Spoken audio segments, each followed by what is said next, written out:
Lloyd Vance's Insider Football is back on 1029 The Game, the Coast Sports Digital Network. I'm here with Kevin Midgette. How you doing this evening, Kevin? Digging out of the snow like everyone else. You got to love a Mid-Atlantic winter. Yeah, now I don't know where you are in terms of the region and how bad it was. Where I was a little bit more inland, so I only got about 3 to 4 inches, which was not bad at all, considering last time snow was everywhere and it took about, what, 3 weeks worth to finally melt. So, you know, did you get the snow blower out? Nah, I won't buy one. I refuse to at this point. I'd rather die on that driveway than buy one and admit my weakness. I got the shovel out. I pre-salted everything. The whole thing is, anyone who's from this region knows that storm we got like 2, 3 weeks ago. This one we just got was a little dusting compared to that. So yeah, we got like 4 to 5. Everything's off the roads right now. We're good to go. Yeah, I agree. And I got the Al Bundy snowblower. It's in the corner of the garage, and I don't get it out. Because I Mhm. never get it serviced, and I need to get on the ball there. Whenever I shovel, I'm always like, oh man. So, but hopefully everybody has stayed warm, and the snow is come and gone, and we'll go from there. Of course, my son didn't have school. They were lucky. Seems like they never have school anymore, Kevin. It's crazy. Let me chime in on this real quick. Let me chime in on this. All right, what are we at? Gen Z right now? Is that what we got going on? Gen I Z? think so. Yep. So, and the whole thing is, they're in this area. They call them out of school before a drop of snow hits the ground. They've been called out of snow for rain before, and not to be the old guy shaking his head at the clouds and everything else, but you're raising rather a generation of kids that are just rolling over and quitting before anything tough happens. I remember back in the day, old guy at fist again with cloud, waiting for the either listening to the radio There or it waiting is. for the schools going around the bottom, and there were so many schools you had to sit there and wait till they got to yours. These kids a day in advance. Nah, you're good. Yeah, and they would always we listen to KYW because that's what mom went by. My mom wasn't one of those like, oh, you can stay home. No, she would turn on KYW and it would always like they'd go what 306, 307, 308. I think we were 309. They'd skip it. They go 310. We'd like, wait, they didn't say our number. All right, Um, go start walking because we were eh, walkers in elementary school. So, I sound like an old curmudgeon, a guy that had to trudge through the snow and everything. But you know what? In the end, I guess it built some character. absolutely. I stand by that. Speaking of character, Kevin, it's that time of the year in terms of the NFL. We know that the NFL never sleeps. It's NFL Combine time, and they're going to have interviews and everything. So they're in Indianapolis, February 23rd through March 2nd at Lucas Oil Stadium. They've now kind of opened it up to the public. It's just not front office and scouts and everything. So some people really want to watch the Underwear Olympics, as I call them.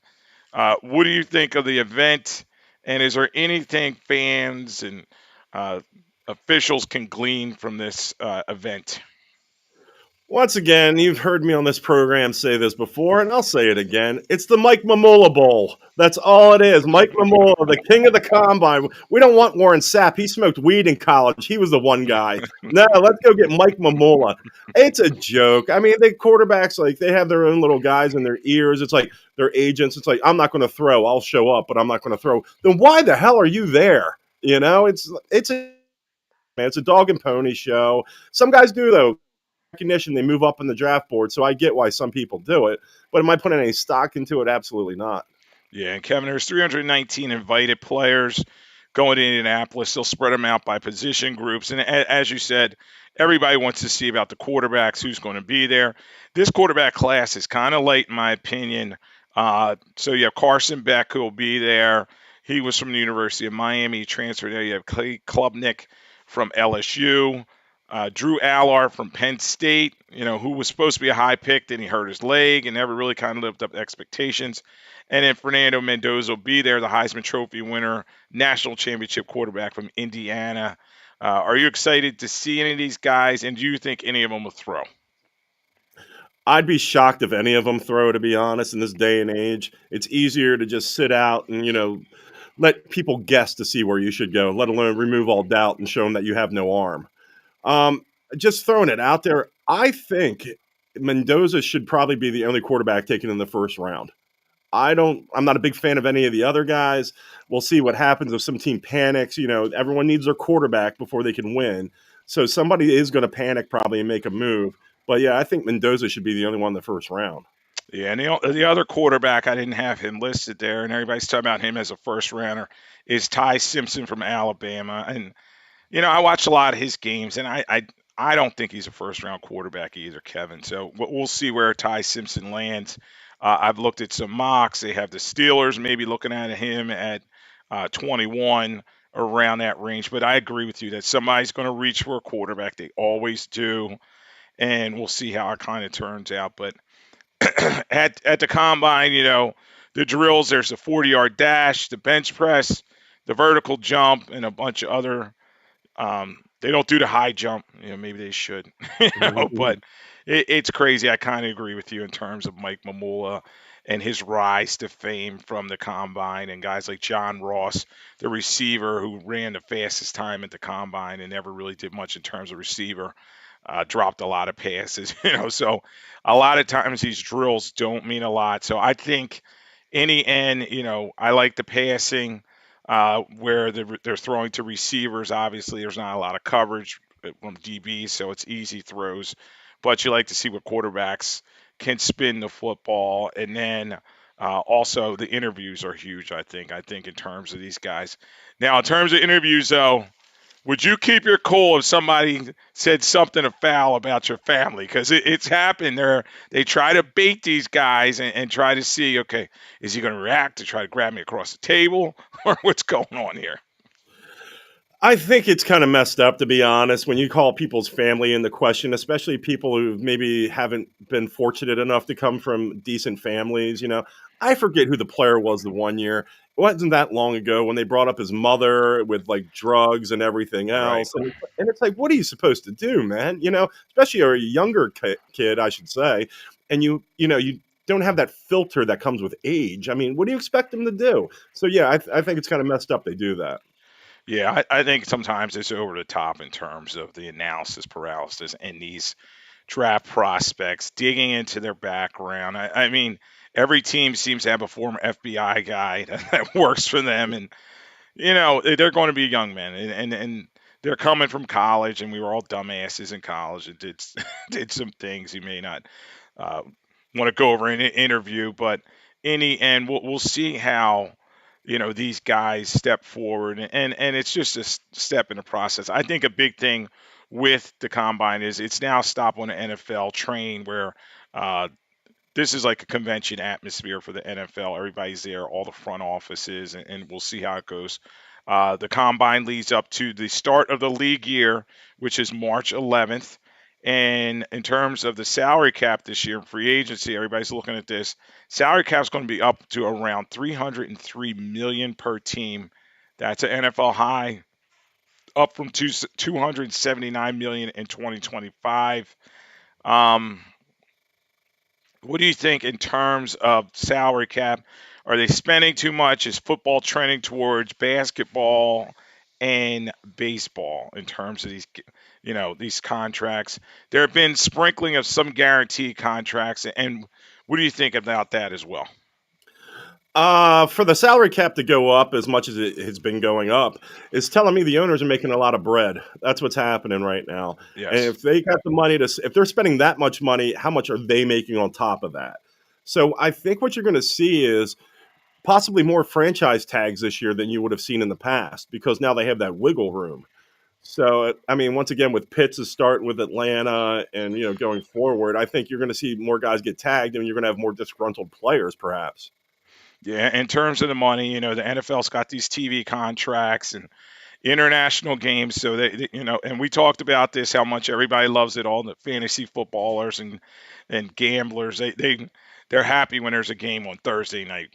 There's games Saturday, there's games Sunday, there's Monday. So there's always something out there to put a little cheddar cheese on, or your fantasy football lineup, and the NFL's taking advantage of it. They have all these TV partners, and now, as we were talking about a couple weeks ago, they've partnered. ESPN is now partnered with the NFL media, and you know they just can't get enough. And is this the golden? I asked you this before. Is there any chance they kill the golden goose of the National Football League in terms of, you know, coverage wise? All the other sports, the NFL dwarfs them. Do the NFL have to watch this? And are the owners too greedy? And should they give more to the players? I think more so in the NFL than any other sport, those guys need to make their money when they can. Their careers are a lot shorter than the other sports.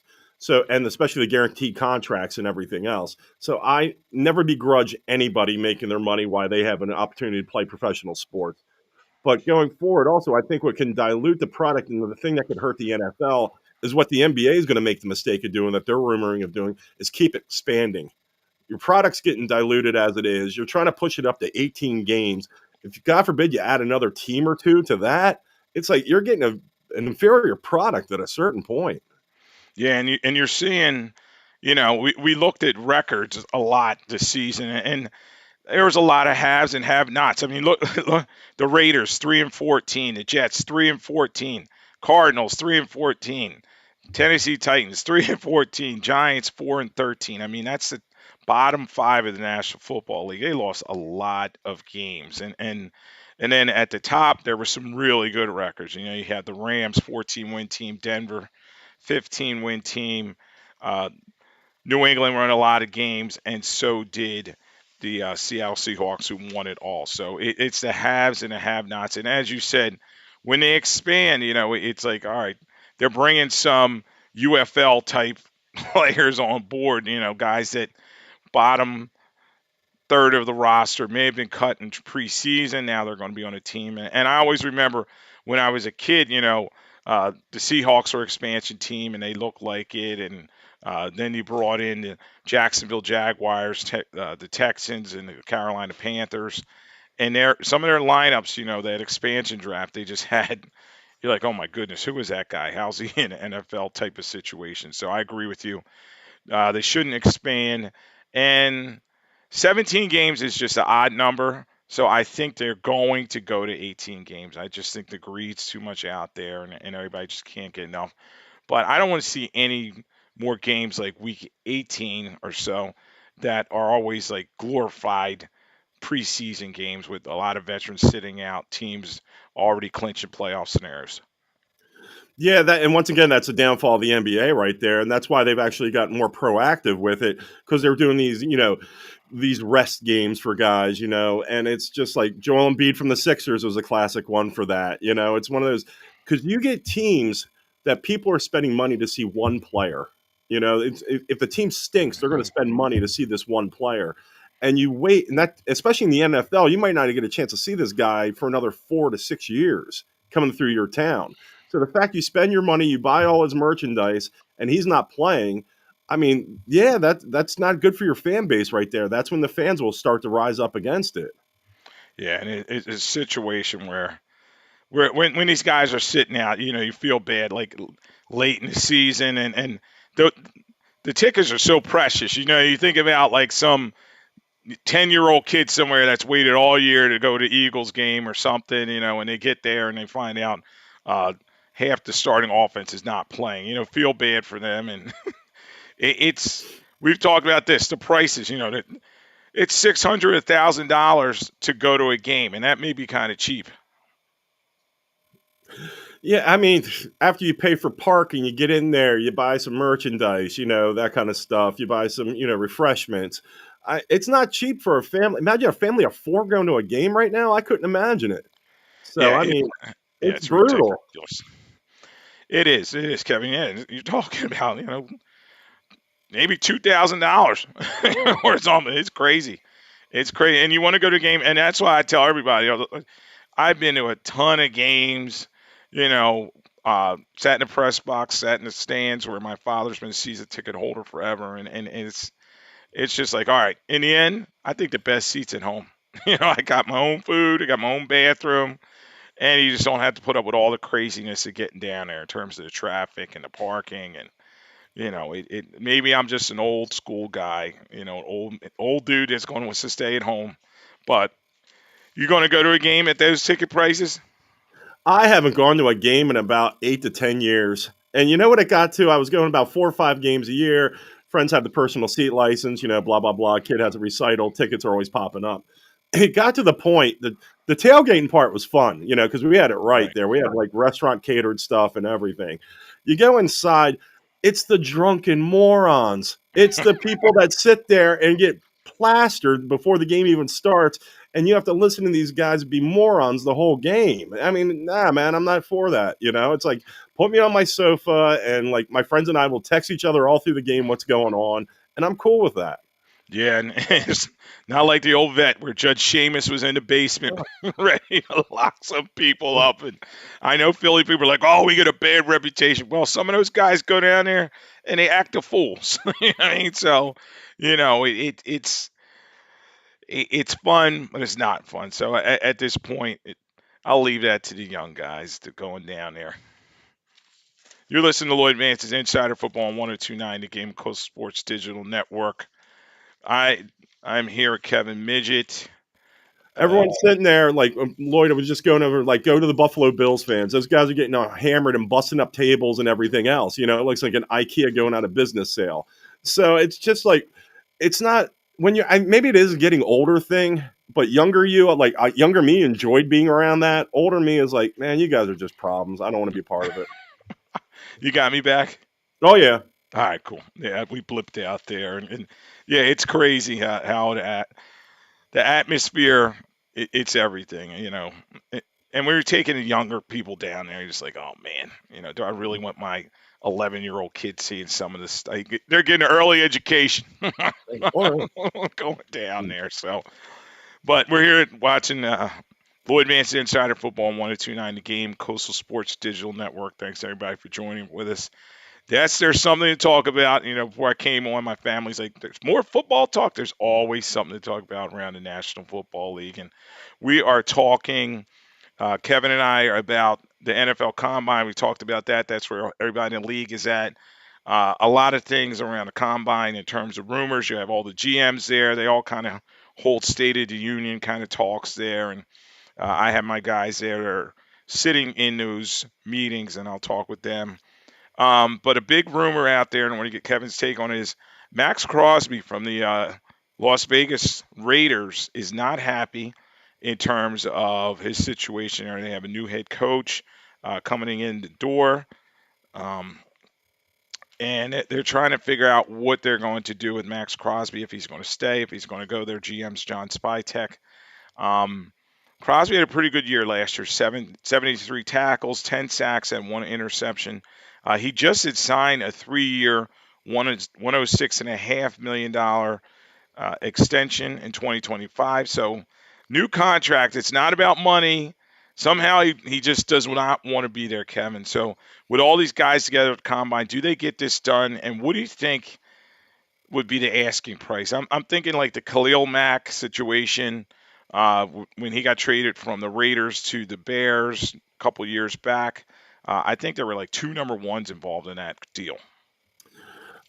Before we even get into this, the thing that irks me the most about players that are unhappy, why'd you sign the extension? Why did you sign the extension? You wanted to get paid. You got paid, and all of a sudden, I'm not happy. Then don't sign the extension, man. Myles Garrett had that choice. You know what he did? He took the bag and stayed in Cleveland. You take the bag. That's on you, man. Do I think Max Crosby's going to get moved, though, is a question. Yeah, I do. I think it behooves the Raiders to do it because they're nowhere near close to winning. So right now you have some value for Max Crosby, and to get rid of that contract, I would make that deal. Yeah, and he's a valuable player, and they have a new head coach coming in there. I'm trying to remember who their new head coach is. Kubiak. All right, so Clint Kubiak's coming there over from the Seattle Seahawks. He was one of the last guys to get his job, and I'm sure Kubiak and John Spytek will sit there and try to placate Crosby. Like I said, it's not about a money thing. They need to say, okay, the scheme's going to get better. Obviously, they have number 1 overall pick, and it'll be Fernando Mendoza, we're thinking, at the quarterback position, so they're going to start anew with the quarterback. But does Crosby have a leg to stand on? And do you like kind of what's going on in the NFL where they're trying to be like the NBA, where my sons are always like, oh, Dad, the players have a little bit more say now. No, they don't. Okay. These owners are not going to trade these guys unless they want to. Yeah, the NBA is different just for the fact that you don't have as many players there. You have 12 guys, especially you have your star player making up a big stink. They have more push, I should say, with their team. The NFL, you have a collective unit there. You got 12 and 12. It's just like there's just too many players for one guy to, force his way out. There was a few instances where I remember Eric Dickerson working his way out of the Rams. Right. Was it Jerome Bettis the same with the Rams? I mean, there's certain situations where guys have done that, but it's few and far between. And I don't think the owners, as a collective unit, will let the players take that advantage. Yeah, and you know, um, the Raiders and the Cincinnati Bengals saw us in the past. Carson Palmer is another one, a guy where he was trying to force his way out the door, quarterback, and he had to sit out. He sat out and held out, and the Browns that own the Bengals, they sat back and said, okay, do what you want. And that's what happens a lot of times in the NFL. And with the NFL, we talked about the cash cow it is.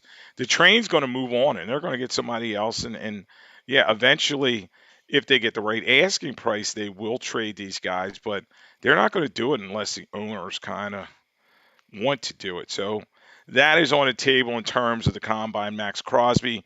Uh, Before we get to the other big topic at the combine is franchise tags. Another thing is some rules changes they talked about are possible. McKay, that's on the rules committee, came out and said the tush push is not on the board this year. They are going to keep the tush push in place. I think because some other teams, started doing better at it, and it wasn't like this big push like, oh, the Eagles, Eagles, Eagles. Well, what do you think about the tush push living on? And I have all the stats around the tush push to kind of, solidify the conversation. The tush push is my most hated play in the NFL. I can't stand it. Growing up a Philadelphia Eagles fan, even though they were benefiting from it, I still hated it. They're not as good at it anymore either. They did not have the success rate last year that they had in the past, offensive line, be it whatever. But yeah, Buffalo's running it. Other teams are running it. So, I mean, it's a play. I get it. But if they voted it off, I'd be very happy with it. Yeah, and then in terms of you hit the nail on the head in terms of some of the stats and some of the teams that use it. There were 112 tush pushes last year compared to 101 in 2024. Still, the two leading teams were the Eagles at 27 of those, and the Bills at 17 of them. I just feel it's like a scrum. It's not a true football play, and yeah, it's going to be interesting with Stoutland leaving the Eagles as offensive line coach if they're going to use that play as much. Now, we started seeing the Steelers and the Seahawks, some of those teams, I think even the Ravens, they brought their tight end in to take the snap. So maybe the guy's a former quarterback, okay with handling the ball. But, I just feel like the play may have run its course, but they're still going to use it here and there. And you saw a big play this year where Jalen Hurts had the tush push and he reached the ball out. And I think it was against the Chargers. They ripped the ball out of his hand and they got a big turnover. So do you think that it has a chance of not surviving? And then the other one is the catch rule. They said, well, we looked at it and no, there was not enough situations where a catch wasn't a catch. So they're going to leave it the way it is. We knew that was going to happen because the officials protect officials in terms of these catches. Yeah, I mean, I think though, of course, opinions vary if it affects the team that you're rooting for, but there has to be a human error point of being an official also. Like baseball, they've done all the replays and everything else, but what don't they replay? Balls and strikes. That's a human element right there with the umpires. So with referees, do you always agree with the call? No. Henceforth, the Buffalo Bills Denver playoff game with Cooks in the reception, was it a catch? I just think you need that human error though. Yeah, and they always seem to get it wrong.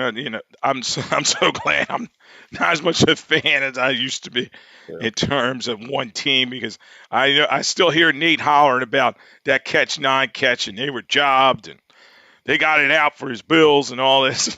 It just always seems to rear its ugly head in the playoffs, but I don't think they're going to change anything. And we'll see how the NFL does in terms of rules changes. But I think pretty much it's going to be status quo in terms of rules, and teams are just going to have to adjust. So the other big thing at the combine, Kevin, other than underwear Olympics, is franchise tags. It's running right now. It runs to March 3rd. You talked about one earlier. The Falcons decided to franchise tag Kyle Pitts. He's 25 years old. He had a bounce back season last year after all you fantasy guys for years complained about him. He had 88 receptions on 118 targets, 928 yards, 5 TDs, a career best. That'll be a 1-year, $15 million deal. He was his 17th ranked tight end in fantasy last year. Is it worth it? What are you thinking about that deal? I'm probably the worst guy to ask about Kyle Pitts. I knew it. Just from the fantasy standpoint, when I had him, he stunk. Even when he stunk and he played against me in other years, he did great. So, like, he has it out for me. I thought we were cool, but Kyle Pitts apparently has it out for me. He had a good year. I mean, I'll give him that. The money he's about to be paid, though, but his age, I think, plays into it also. At being 25, he's still young enough where I'd roll the dice for one more year to see if he puts it up again, sign him long term. If not, say goodbye. Yeah, and they're another team. They got a new head coach coming in, and they're working on their new scheme, and we'll see how he does in terms of all that. And I had him his rookie year, so I was like, oh, okay, this guy's the truth. He's gonna Yeah. he's gonna put up 1,000 yards every season. Well, he get injured, he gets hurt, and all that stuff, and we'll see how he does. But yeah, I tend to think, hey, it's Arthur Blank's money. Why should I why should I complain about it? So he's maybe we'll see if he's a 1-year wonder and he gets the money. But the key for them obviously is Michael Penix coming back healthy. Do you expect him to come back healthy at the quarterback position? Because obviously they're going to be cutting Kirk Cousins soon. I just can't believe when you look back, they spent a number one pick on Penix Jr. after signing Kirk Cousins. It was unbelievable. And so, for the fact they spent a number one pick on him, they're letting their big free agent walk, and they signed the same year. Yeah, they got to play Penix Jr. But big thing about Penix Jr. has always been his health. Can he stay healthy? Will he come into the season healthy? Yeah. Will he be injured by week 8 or 9? There's a high chance. Yeah. Yeah, and it's going to be interesting to see how they bounce back. Raheem Morris is out of there, and they're trying to go to a quarterback-friendly offense down there, and it's the Falcons. That division is there to be had, though, Kevin. It's you talk about the Bucks win it, and every once in a while, and then you got the Panthers jump up in there. I think they won it with like 9-10 wins this year. Do you think they'll have a chance to win that division next year? Absolutely. There's no one in that division where it's like, oh man, that they have it. That's a lock on that. I think Tampa Bay's fallen backwards. I think Carolina's coming up. We'll see what Bryce Young has, in store for next year. But with Atlanta, you got Drake London there. You got Bijan Robinson. Now you're bringing Pitts back as well. You have some offensive weapons. You just need the quarterback to step up. Yeah, and we'll see how they go in terms of an offensive scheme, but I think you're going to see a lot of Bijan Robinson there, and they'll build the offense around him, and that's a team you're going to have your eye on because they'll bring him back. They have a lot of offensive firepower. They have Matthews on the offensive line. I think they're going to go defense in the draft, try to fix that defense, and then go from there. Unfortunately for them, I don't think he was on a team last year, but you saw Rondell Moore. Unfortunately, he passed away just the other day, and you know, around the league, everybody sends out their best to him and his family. So that was unfortunate. The other franchise tag everybody's talking about, and I think we hit on this quickly last week, and I think I know you're going to be your answer. Dallas Cowboys. Jerry's son came out and said, "All right, Dad, I'll let you franchise George Pickens 1 year, $28 million. Pickens is only 24. Last year, big year for him. I think he was the number 4 rated receiver in fantasy football. 93 catches, 1,409 yards, 9 touchdowns on 137 targets. But in bringing him in, and you got Dak Prescott making over $60 million there. They just signed Javonte Williams for 3 years the other day, so he's not a free agent anymore. They may have to cut two guys they just traded for, Logan Wilson, linebacker, and Kenny Clark, their nose tackle they got in the Michael Parsons trade. What are they doing in Dallas? Once again, Jerry Jones celebrating life, 120 years old. Let that man be alive for as long as he can. I just don't get it, man. It's like they spend all this money on these high-priced toys, and nobody can tackle. Nobody can make a play, and they get a couple guys that can, and they probably can't keep them. So yeah, they're ass backwards the way they are doing it. They like the big toys, but man, they are doing it wrong. Yeah, and it's like, man, what are they doing? They're spending, one of the only teams in the NFL last year. They had a 4,000-yard passer, they had a 1,000-yard rusher, and 2,000-yard receivers. But they were Dallas. Again, they missed the playoffs by a lot. And it's like, all right, he's spending more money on that offense, and the defense let up a lot of points. But, in the end, Jerry's going to do what Jerry's going to do. And his son, who's the COO there, he's probably like, oh, Dad, do I got to take the keys? It's not happening. It's not happening. So we'll see what happens there. George Pickens probably not going to be happy about being franchised. He probably had dreams of going to another team and making as much money as Jamar Chase, but that's not probably going to happen. So that's probably going to come down in the next couple of days, with Stephen Jones confirming that earlier today. Another free agent, I want to get your take on it. He was a cap casualty. He was cut. Is Tariq Hill, 8-time Pro Bowler. He had an ACL and dislocated knee in 2025. Really affected him. He's 31. He'll be 32 soon. If by cutting him, Miami saved on his $11 million bonus that was coming up.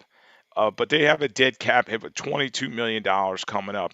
What do we see from Tariq Hill in terms of, is there going to be a clamoring for him, or are people going to wait? What are you thinking? I see Tariq Hill. I see him going to a contender. I see him staying in the AFC. I see him possibly going back to Kansas City. You got Buffalo that could be in need. You got even New England with Stephon Diggs. You don't know what's going on there, So, I mean, I think there will be people interested in him. The whole thing with him is, can he play? Sure. Where's his head at? I never saw a man in my life so happy to be injured for the season like he was last year being carted off. He's sitting there holding his knee with the biggest smile on his face because he didn't have to play anymore. So I just want to know where his head's at before I'd sign him. Yeah, him and McDaniel, that went off the rails quick, and now you wonder, you're like, all right, well, where are the Dolphins going to go? And obviously, Chris Greer, their GM, did not do them any favors in terms of how he built his roster. Greer was fired, and then he brought in Sullivan coming over from the Green Bay Packers, and him and Jeff Hafley, the new head coach, are going to try to rebuild this thing. I don't think Tua is going to be back either, so it's going to be interesting with them. But Tariq Hill, 21 receptions last year, 29 targets, 265. He only had one touchdown. And everybody's saying, well, yeah, he was probably overdrafted too in terms of fantasy last year. 81 receptions the year before, 959, 6 touchdowns. And you could see him kind of just was not the same player that he was in the past, Kevin. They may say it was offense and it was quarterback. But, it's going to be interesting to see. He may have to get a make good type contract that we call that, where he's not paid a lot for like 1 year, and then maybe a team have to break the bank for him. But I think landing spots could be Kansas City, maybe bringing him back because maybe Andy Reid has a soft spot for him, but they're not going to have a lot of cap room there. And Rice, is dealing with some things there in terms of the receiver position. I'm not sure what's going on with him. Tennessee, that seems where a lot of great receivers go to finish out the string and not look the same. The Raiders, he would be a great Raider, huh? And you got the Saints, who traded Rashid Shaheed, and they need a speedster. But I wanted to get your take on two teams, well, three in particular. I've heard the Philadelphia Eagles. Some people are like, oh, bring them here. and then you got the Bills, and then you got the Ravens near you. And everybody says the Ravens need a receiver like him. Well, first, I want to point out the fact that nothing says we're trying to tank for next year like signing Kevin Patullo like the Miami Dolphins did. That just says right there, you know what? We're playing for the number one pick next year. He did so well in Philadelphia. Let's bring him down to Miami. Yeah, that's a great Oh, call. But going forward, Philadelphia Eagles, no, that would be horrible. That would be absolutely horrible. That team's a ticking time bomb as it is. Yeah, let's throw him in that mix. Buffalo, I could see them doing it just like I mentioned before. It's like they need a receiver. There's no doubt about it. But Baltimore would be the one that you could roll the dice on because they're not getting it done with Zay Flowers and Rashad Bateman. It's not happening. You got an aging Mark Andrews who they just extended 3 years, which was beyond moronic to me. So I could see Tyreek Hill being a fit for Baltimore to give him a shot. yeah, and that's.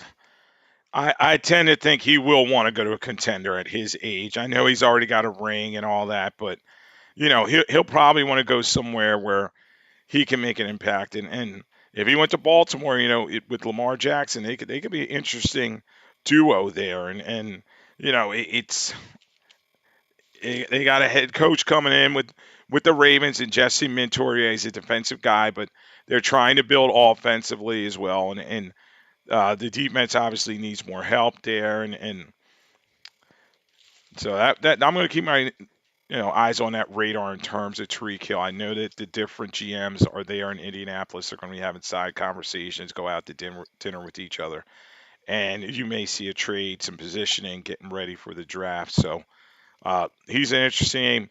And here in Philadelphia, where I am, you you talked about the receiver position. I got to get your take on this, and everybody's asked me, AJ Brown.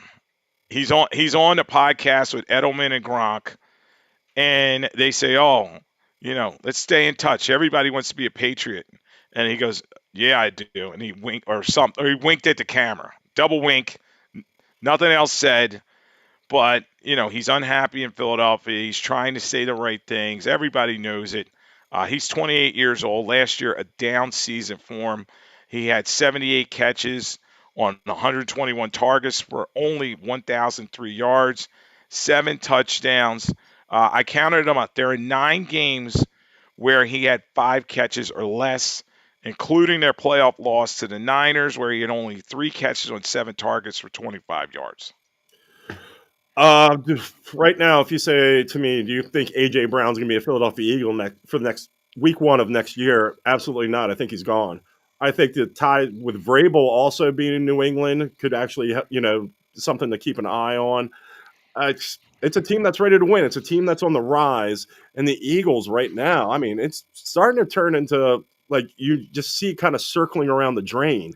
Like you're waiting for this next year is going to be the powder keg year where everyone thing just implodes and everyone goes their own way. So I would not be surprised at all if AJ Brown moved.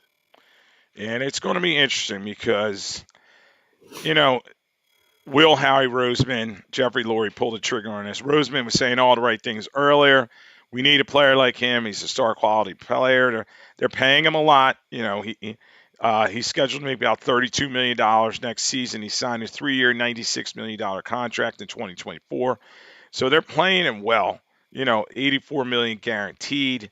But he just seems to be a malcontent and not happy on the Philadelphia Eagles. I think in the locker room, he kind of, some of the guys gloss over and they say, "Oh no, he's a great guy," and it seems kind of canned when they say it because you just wonder what's going on with him. And then, uh, you know, as the world turns down there with the Eagles in terms of soap opera, as you said, there's just a lot going on around this franchise.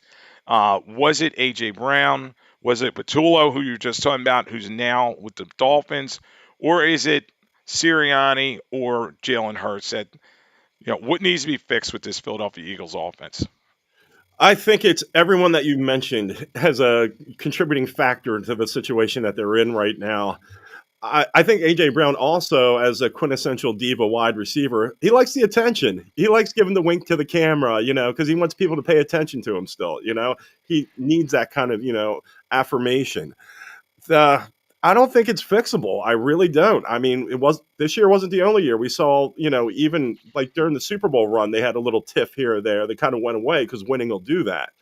So, do I think they can fix it? No. But if you're the Eagles and you are paying him well, you have to get some sort of value to replace an AJ Brown as best as you can. Yeah, and they have Devontae Smith there, who I think he could be kind of a lesser number one, and he's a quality guy. They're paying him pretty well too. Maybe the Philadelphia Eagles go into the draft and try to find someone. Uh, Obviously, the team everybody's kind of saying, other than the Patriots, is the Baltimore Ravens, who we were just talking about. There's rumors out there, maybe Bateman, who's not much in my opinion, and some picks. I think it's going to take at least a one or two to get him. I'm trying to think of a receiver trade recently that we can kind of base this off of, but typically teams are not trading a number one receiver. So what do you think about in terms of trading percentages, and is there a likely partner out there like the Ravens? Yeah, I saw a Bateman trade that went up there, and it was a joke. It's like, first of all, Bateman would be an upgrade over Dotson for your third wide receiver, let alone bringing in him for like a one or the two, I should say, with Devontae as the number one. Um, yeah, you usually see when it gets to a certain situation that guys are just cut at a certain point. You don't see the trade that often. So yeah, if you offered a one in there, do I think you can get that deal done? Yeah, but I mean, you're not going to get multiple, I don't think. So Yeah, it's like agree. I would sit there and just let him stew. And if you get out of the gate in a bad situation, trade him at the trade deadline to see what you can get. Yeah, and it may be a situation like the Raiders did with Randy Moss when they were like, all right, let's just get him out of town. He's no longer happy in the locker room.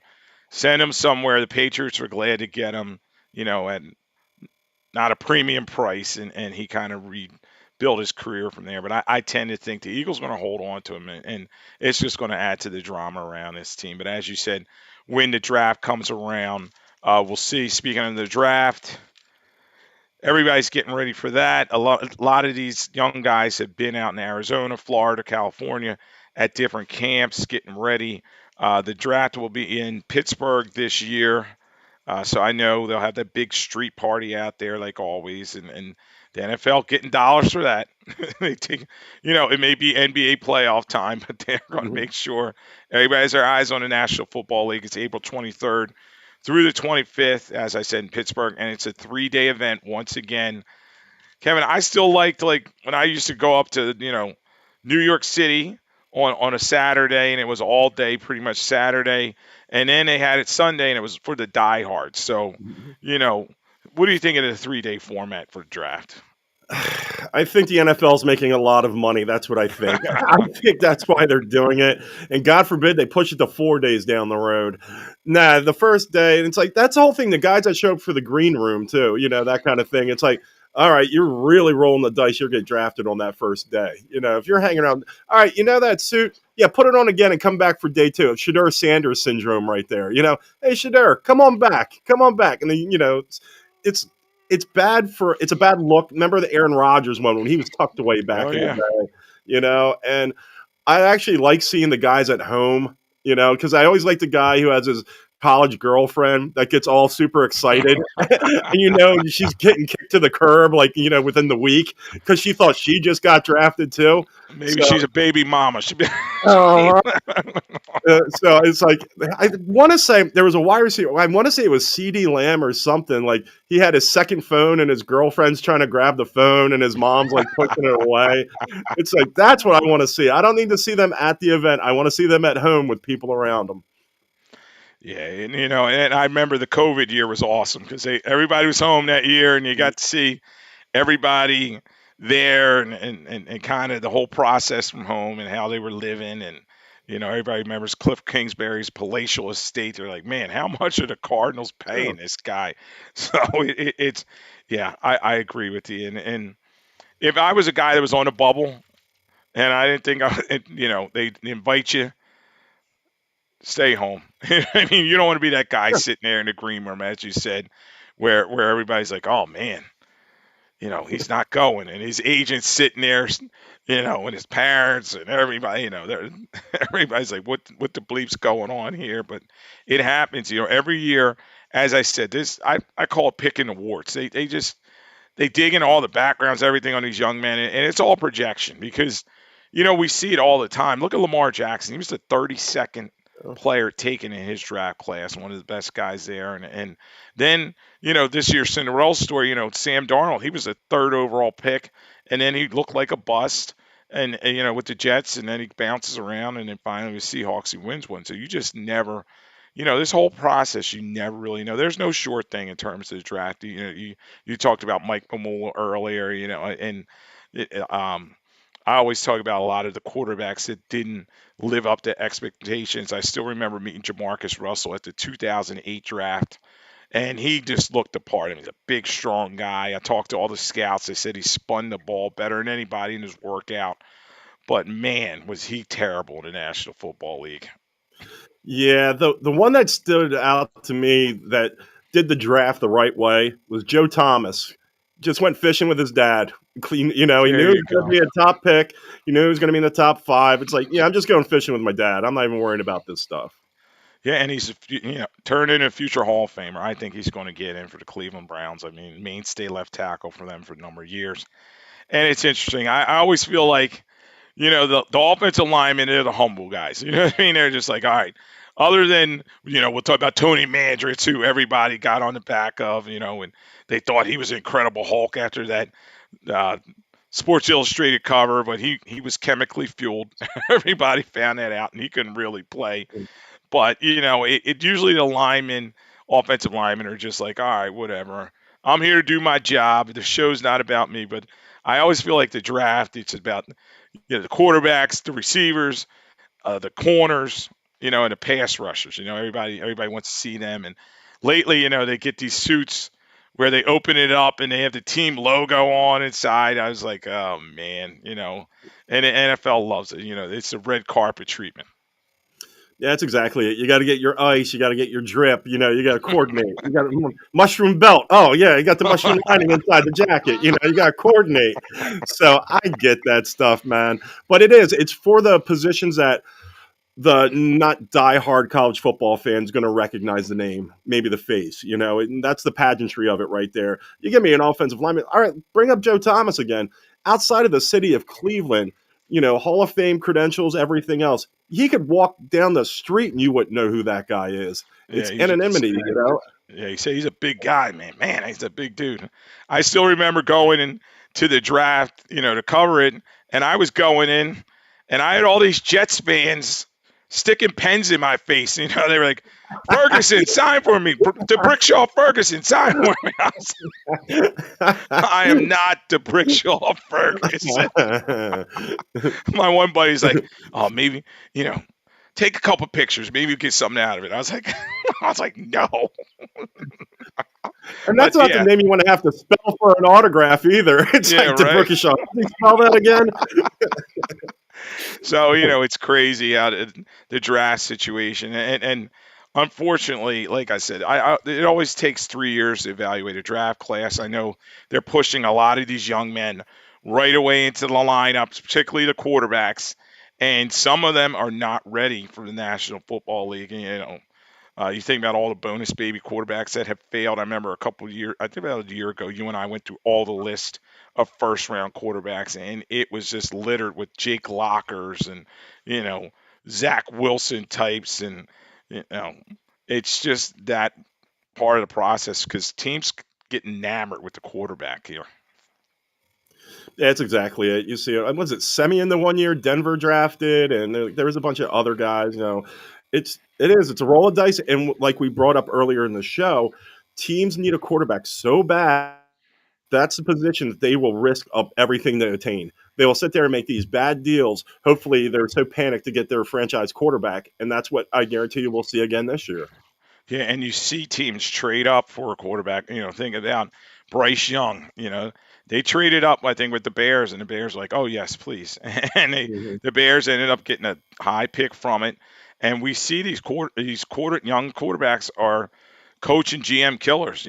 Where They draft a quarterback high, and then typically the coach is not there to see the guy's maturation. Going back to the Oh, yeah. Bears, Caleb Williams, they take him. It's Matt Eberflus and his staff. They have an underachieving season, and then luckily for them, Ben Johnson came in there, kind of quarterback whisperer, and then the Bears had a lot better season. So, the draft, as I said, roll of the dice, but it is fun for the process, and Kevin and I'll look at some mocks, a mock maybe in a second. But in terms of free agency, that's really what we're focused on. Wanted to get your take on this guy.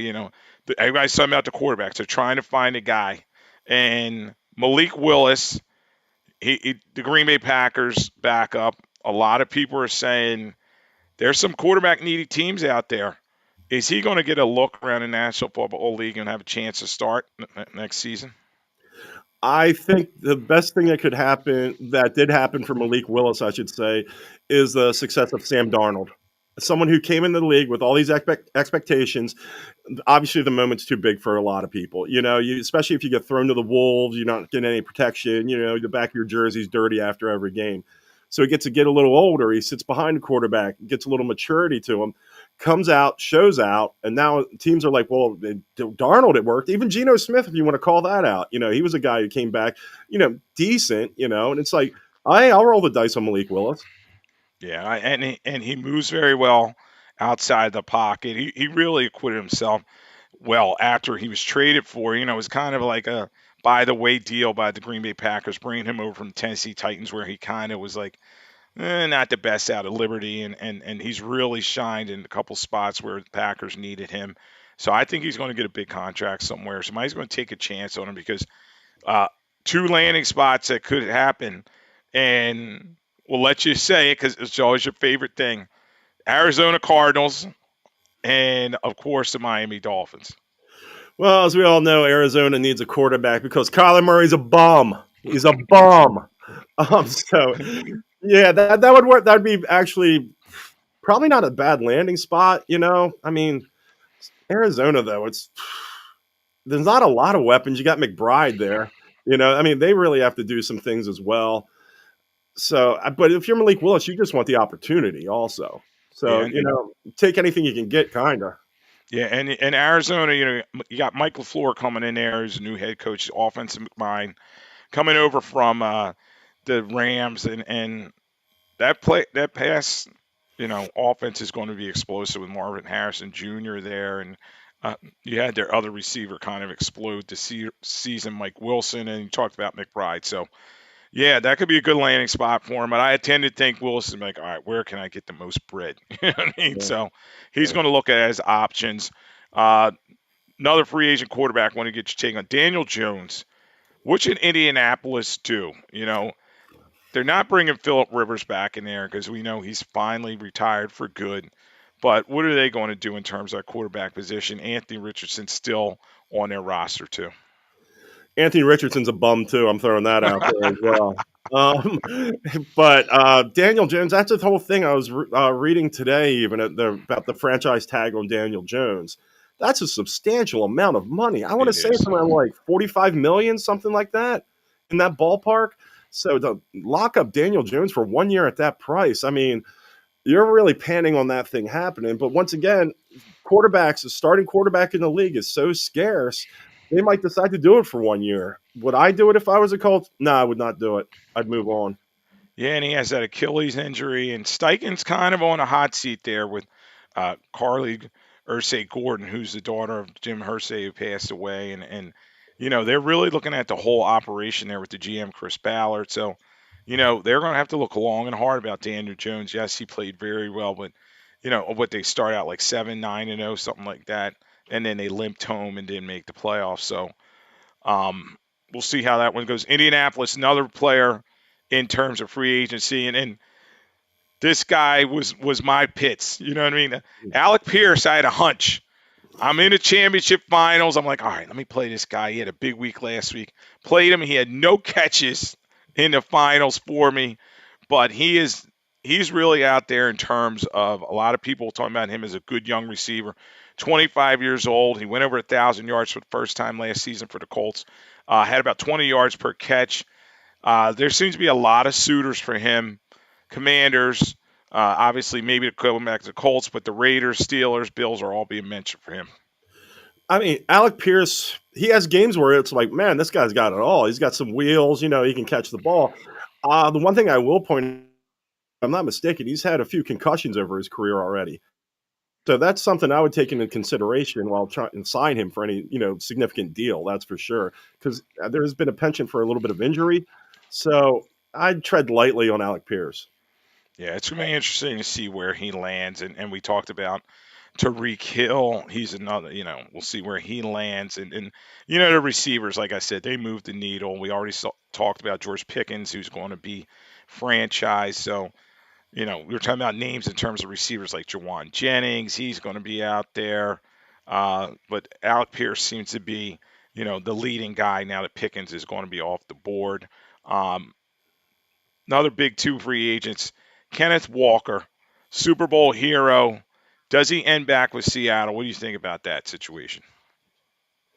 I think he should. I mean, I thought he should get more touches, as it were, inside the red zone. They were just giving the Charbonnet before he got hurt. So, and especially talking about having the right year to have your contract come up. You basically sat there, carried the load when the other running back went down when they were doing the split duty, and sat there and rattled off an MVP performance. So, yeah, I think Seattle should re-sign him. Yeah, I think they're going to try to find a way to get it done, but Jody Allen, the owner there, she's looking to sell the team, and Schneider's there at the GM position. He's always done a great job, but there just may not be enough there in order to bring him back now.